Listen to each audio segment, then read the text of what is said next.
Simnarə, salam, hər vaxtınız xeyir olsun, xoş eşitdim sizi. Biz sizi və izləyicilərimizi Laçın şəhərindən salamlayırıq. Elə az öncə də sizin də vurğuladığınız kimi bugün Laçın Beynəlxalq Hava Limanına səhər saatlarından etibarən artıq diplomatik korpus nümayəndələrinin, hərbi attaşələrin, eləcə də beynəlxalq təşkilat, eləcə də təsisat rəsmilərinin burada səfəri başladı. Səfərin ilkin olaraq mərhələsi isə hava limanından etibarən Laçın şəhər mərkəzinə doğru irəliləmək idi. Onlar gün ərzində Hocas film studiyasında, ardınca isə fərqli qaleriyalarda, sərgilərdə oldular. Onların səfərinin başlıca amillərindən biri də təkcə Qarabağ deyil, eləcə də Şərqi Zəngəzurun işğaldan azad edilmiş ərazilərimizdə də burada həyata keçirilən yenidən qurma, bərpa işləri ilə yaxından tanış olmalarıdır. Eyni zamanda onlar bizim maddi mədəni irsimizlə də yaxından tanış olmaq imkanı qazanmış olurlar.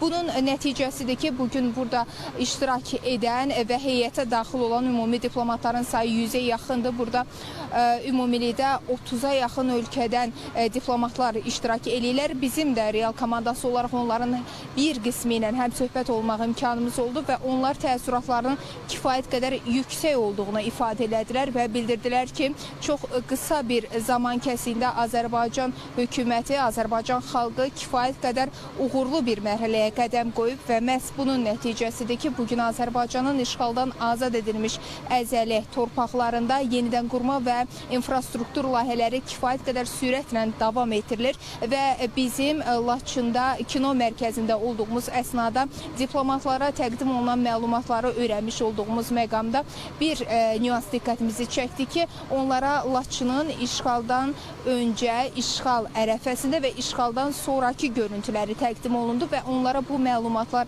bu şəkildə izah edildi ki, işğal dövründə istər məktəblər, istərsə də mülki infrastruktur olmaqla heç bir fərq qoyulmadan Ermənistan Silahlı Qüvvələri tərəfindən əfsuslar olsun ki, geniş miqyaslı, geniş həcmli vandalizm aktları həyata keçirilib. Lakin Azərbaycanın öz tarixi torpaqlarına geri qaytarması və müzəffər ordumuzun şanlı zəfərinin nəticəsi olaraq bugün həmin torpaqlara yenidən nəfəs gəlir və əsl sahibləri bu torpaqlara qədəm qoyur və fonda da müəyyən qədər bəlkə də görmüş olarsınız. Burada artıq müəyyən dərəcədə salınmış yeni infrastruktur layihələrinin kiçik bir hissəsini biz sizə kadrlarda nümayiş etdirə bilirik. Hazırda olduğumuz ərazidə qonaqlara isə keramika məmulatları izah olundu, təqdim edildi və onlara keramika mədəniyyəti, Azərbaycanın duluzçuluğa münasibəti, bunun tarixi inkişaf yolu ilə bağlı da geniş məlumatlar təqdim olundu.